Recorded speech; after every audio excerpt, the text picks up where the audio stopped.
Plano ng MMDA na maglagay ng mga cistern o imbakan ng tubig sa ilalim ng ilang bahagi ng Metro Manila gaya sa UST at Camp Aguinaldo bilang pangontra sa baha. Ang disenyo ng mga yan silipin sa report ni Joseph Morong. Ito ang makasaysayang Tawila Cisterns. 15th century BC pa lamang ginagamit na itong pangontrabaha sa Aden, Yemen bago ang nagtigil operasyon. Kaya nito mag-imbak ng hanggang 25 million gallons ng tubig ulan bago ilabas sa dagat. Nakapagsusupply din daw ito ng tubig noon sa mga residente lalo na kapag tagtuyot. Tulad ng Tawila Cisterns, panlaban din sa baha ang cistern o imbakan ng tubig sa ilalim ng Bonifacio Global City sa Taguig. Plano ngayon ng MMDA na magpagawa rin ng cistern sa iba pang bahagi ng Metro Manila. Ang isa balak itayo sa grounds ng University of Santo Tomas sa Maynila. Hanggang 10 metro ang planong lalim nito at kayang mag-imbak ng tubig na kayang pumuno sa 30 Olympic-sized swimming pool. Sobra-sobra raw yan sa volume ng baha sa bahagi ng UST at Espanya.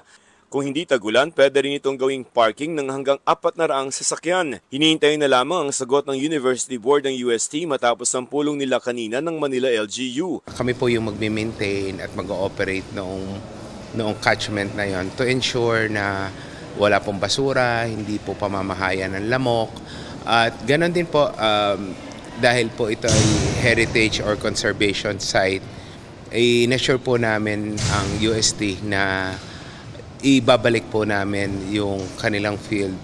Kung hindi man sa dati ay sa mas maganda pong state. Bukod sa UST, plano ring itayo sa ilalim ng Camp Aguinaldo Golf Course ang cistern kung saan kasya ang lampas 12 Olympic-sized swimming pool ng tubig.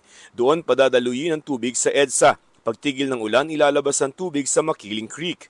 Magtatayo rin ang mga cistern sa Raha Sulaiman Park at Liwasang Bonifacio sa Maynila at Ninoy Aquino Wildlife Park sa Quezon City. Nakikita po namin sa ibang bansa, lalo na sa mga urban cities, na ito na po yung talagang pinapanlaban nila.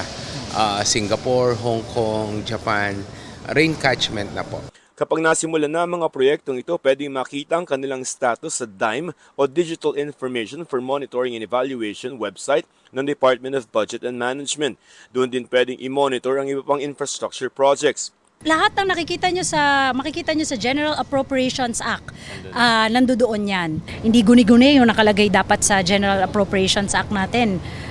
Tingin naman ng architect at urban planner si Felino June Palafox Jr. kailangan na rin i-decongest ang Metro Manila.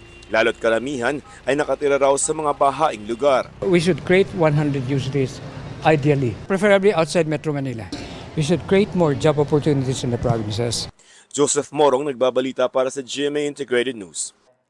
Huwag magpahuli sa mga balitang dapat niyong malaman. Mag-subscribe na sa GMA Integrated News sa YouTube.